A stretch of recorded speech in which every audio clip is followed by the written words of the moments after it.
ইসলামী আন্দোলন বাংলাদেশের মোহতারাম আমির হযরত পীর সাহেব হুজুর সবার নেতৃত্বে আজকের এই মহাসমাবেশ, হাত পাকার এই মহাসমাবেশ, সোহরাওয়ার্দী উদ্যানের এই মহাসমাবেশ, এক টুকরা বাংলাদেশ। আজকের এই মঞ্চে উপস্থিত আছেন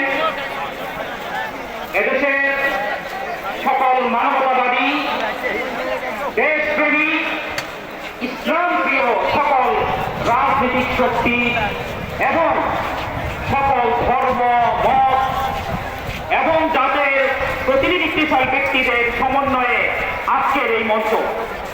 সুতরাং আজকের এই সোহরাওয়ার্দী উদ্যানের এই সমাবেশ এক টুকরা বাংলাদেশ। আজকের এই সমাবেশের মূল প্রতিপাদ্য বিষয় তিনটি: সন্দেহের মতো সংস্কার, বিচার, পিয়ার।